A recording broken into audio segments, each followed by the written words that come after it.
Petrol bomb के बाद हुकूमत ने आवाम पर बिजली गिरा दी। नेपरा ने बिजली ₹2.75 फी यूनिट महंगी कर दी। नोटिफिकेशन जारी। सारिफीन से इजाफी वसूलियां अप्रैल, मई और जून में की जाएंगी। सारिफीन पर 85 अरब 20 करोड़ रुपए का इजाफी बोझ पड़ेगा। तलाक के इलेक्ट्रिक सारिफीन पर भी होगा। बिजली नवा माली साल की दूसरी सेमाही एडजस्टमेंट के मद में महंगी की गई।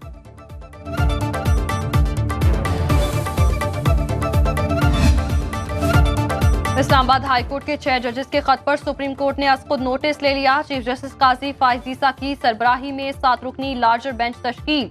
Justice Mansoor Ali Shah, justice Yahya Afridi, justice Musarrat Hilali, justice Athar Minallah, justice Jamal Mandokhail और जस्टिस नईम अख्तर इफ़ान बेंच में शामिल। आज खुद नोटिस बुध को 11:30 बजे समाअत के लिए मुकर्रर।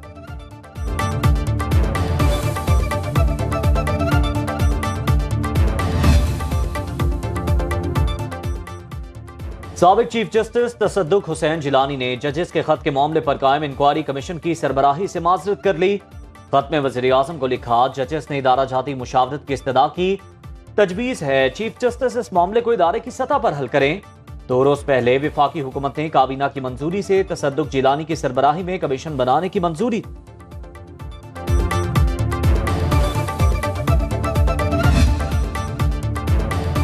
पीटीआई का सुप्रीम कोर्ट के 7 रुकनी लार्जर बेंच पर अदम एतमाद। जजेस के खत के मामले पर फुल कोर्ट बनाने का मुतालिबा। पार्टी तर्जुमान रऊफ हसन कहते हैं सुप्रीम कोर्ट इस केस की कार्रवाई को हर सूरत लाइव टेलीकास्ट करने के अहकाम दे। बैरिस्टर गौहर ने कहा, जजेस के खत पर अज खुद नोटिस बहुत जरूरी था। सुप्रीम कोर्ट से फुल कोर्ट बनाकर समाअत करें। माजी में इस तरह के मामलात पर बड़े बेंच बनते रहे हैं।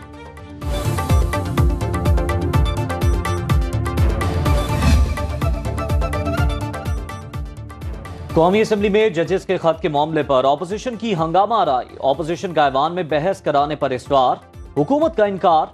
उमर अयूब ने कहा, जजेस के खत ने निजाम की बुनियादें हिला दी हैं, इस पर बहस होनी चाहिए। असद कैसर बोले, खत का मामला बहुत हसास है। बैरिस्टर गौहर कहते हैं, जजेस के काम और अदलिया में मुदाखलत नहीं होनी चाहिए। विफाकी वज़ीर इत्तलात अता ताडर ने जवाब दिया, मामला अदालत में है, इस पर बात नहीं हो सकती। शोर शराबे पर स्पीकर अयाज सादिक ने इजलास गैर मुअय्यना मुद्दत तक मुलतवी कर दिया। बानी पीटीआई और बुशरा बीबी की तोशाखाना केस में सजा मुअत्तल। नैब प्रोसिक्यूटर ने कहा, हमें सजा मुअत्तली पर एतराज नहीं, लेकिन अपीलें अभी नहीं सुनी जा सकती। अदालत ने कहा, नैब के मौक़िफ़ को सराहते हैं। पीटीआई के वकील ने इस्तदा की, सजा के हवाले से ट्रायल कोर्ट का फैसला भी मुअत्तल कर दिया जाए। जस्टिस मियां गुल हसन ने कहा, मामला सुप्रीम कोर्ट में है, अभी इसे छोड़ दें। सजा के खिलाफ अपील ईद के बाद मुकर्रर करेंगे। 31 जनवरी 2024 को रावलपिंडी की एहतसाब अदालत के जज मोहम्मद बशीर ने तोशाखाना केस में बानी पीटीआई और उनकी अहलिया को 14 साल कैद की सजा सुनाई।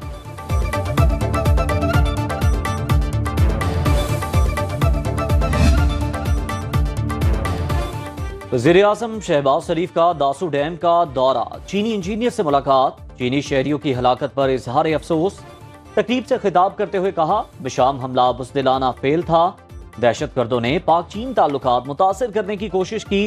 2 अजीम दोस्तों के दरमियान खलीज पैदा करने की कोशिश नाकाम होगी। किसी को भी पाक चीन दोस्ती को नुकसान पहुंचाने की इजाजत नहीं देंगे। पाकिस्तान में काम करने वाले चीनी बाशिंदों को फुल प्रूफ सिक्योरिटी फराहम की जाएगी।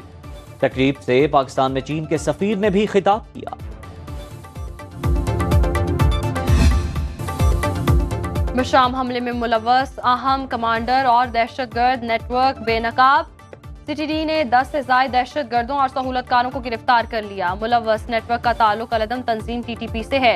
मास्टरमाइंड दहशतगर्द 200 बस हमले में भी मुलव्वस और मतलूब था। खुदकुश हमलावर का ताल्लुक अफगानिस्तान से है।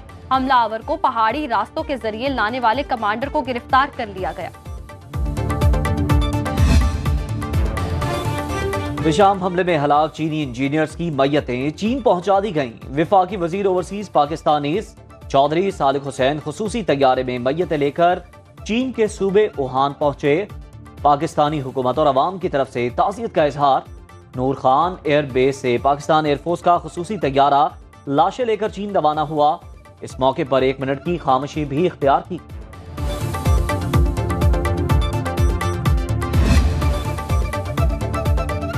पाकिस्तान में हालिया दहशतगर्दी का मरकज अफगानिस्तान है। वज़ीर दिफा ख्वाजा आसिफ ने कहा, अफगान हुकूमत हमसाया होने के नाते दहशतगर्दी रोके।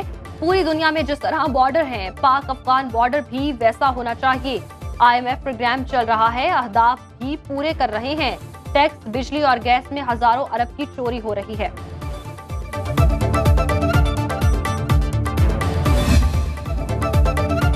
सेनेट इलेक्शन की तैयारियां मुकम्मल, पोलिंग आज होगी। 48 में से 18 सेनेटर बिला मुकाबला मुंतखब हो चुके। सिंध में 5 जनरल नशिस्तों पर पीपल्स पार्टी के उम्मीदवारों की जीत यकीनी। एक नशिस्त पर MQM उम्मीदवार की फतह का इम्कान। पीपल्स पार्टी के सरफराज राजर सेनेट इंतखाबात से रिटायर हो गए।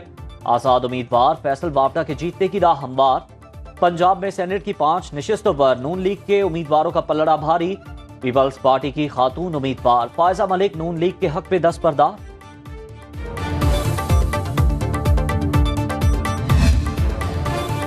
खैबर पख्तूनख्वा में सेनेट इलेक्शन होंगे या नहीं, सूरत हाल गैर वाज़ेह। स्पीकर सूबाई असम्बली बाबर सलीम सवाती ने अदालती हुक्म पर मखसूस अरकान से हलफ लिया। ना इलेक्शन कमीशन की वार्निंग को खातिर में लाए। पेशावर हाई कोर्ट के फैसले के खिलाफ नजरसानी अपील दायर कर दी। मौक़िफ़ इख्तियार किया। इजलास बुलाने के लिए अभी तक रिक्वेजिशन नहीं आई। ऐवान का सेशन है, ना रिक्वेजिशन। ऐसे में अरकान से हलफ कैसे लिया जाए।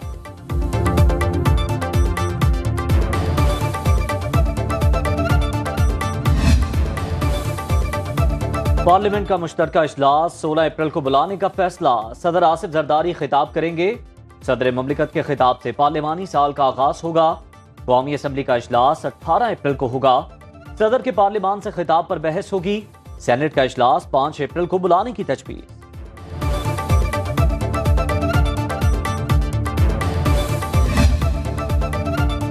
कौमी असम्बली में अपोजिशन लीडर का तकर्रुर आज होगा। स्पीकर की जानिब से दरखास्तें जमा कराने की मोहलत खत्म। जराये के मुताबिक स्पीकर ऑफिस को सिर्फ एक दरखास्त मौसूल हुई।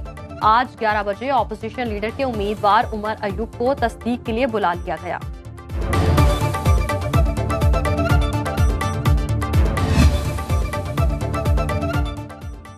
सरकारी अफसरान की दोहरी शहरियत का मामला कौमी असम्बली पहुंच गया। सुनो न्यूज इन्वेस्टिगेशन सेल ने 15 मार्च को खबर ब्रेक की। मौसस मेंबर ने मामला कौमी असम्बली में उठाया। एस्टेब्लिशमेंट डिवीजन के निगरान वजीर ने ऐवान में वही तफसीलात पेश की जो सुनो न्यूज ने नशर की।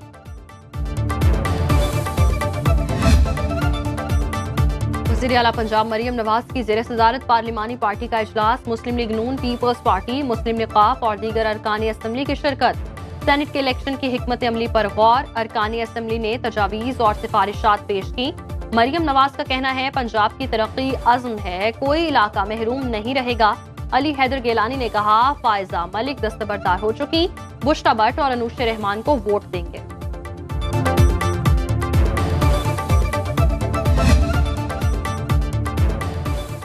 सेशन अदालत इस्लामाबाद ने लॉन्ग मार्च तोड़ फोड़ केस में वज़ीर आला खैबर पख्तूनख्वा अली अमीन गंडापुर के नाकाबिले जमानत वारंट मनसूख कर दिए। अदालत ने अली अमीन गंडापुर के खिलाफ लॉन्ग मार्च तोड़ फोड़ केस की समाअत 20 मई तक मुलतवी कर दी। अली अमीन गंडापुर अडियाला जेल में बानी PTI से मिले। सियासी सूरत हाल पर तबादला ख्याल।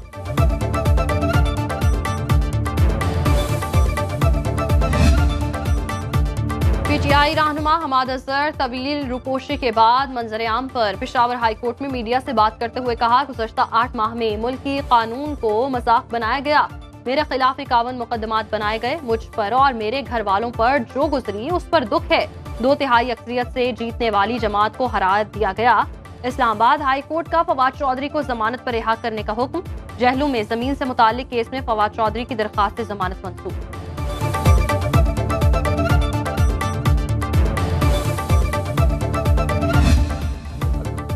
रहनुमा पीपल्स पार्टी शर्जील मेमन कहते हैं, जब बानी PTI को सादिक और अमीन का सर्टिफिकेट दिया गया उस वक्त अदलिया की आजादी याद क्यों ना आई। बानी PTI मर्सिडीज में अदालत गए, उन्हें गुड टू सी यू कहा गया। सेनेट इलेक्शन पर कहा, सिंध में PTI के हिमायत याफ्ता सिर्फ 9 मेंबर हैं, सेनेट की सीटें कैसे जीत सकते हैं।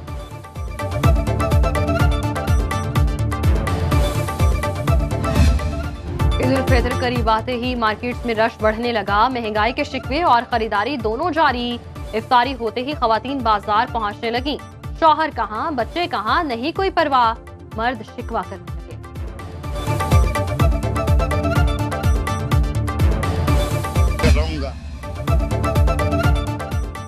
ईद उल फितर का चांद 9 अप्रैल को नजर आने और ईद 10 अप्रैल को होने का इम्कान। महकमा मौसमियात का कहना है नए चांद की पैदाइश 8 अप्रैल को रात 11:21 पर होगी। 9 अप्रैल को चांद की उम्र 19 से 20 घंटे होगी। गुरूब आफ्ताब के बाद चांद नजर आने का दौरानिया 50 मिनट से जायद होगा। 9 अप्रैल को मुल्क के ज्यादातर मकामात पर मतला साफ रहने का इम्कान।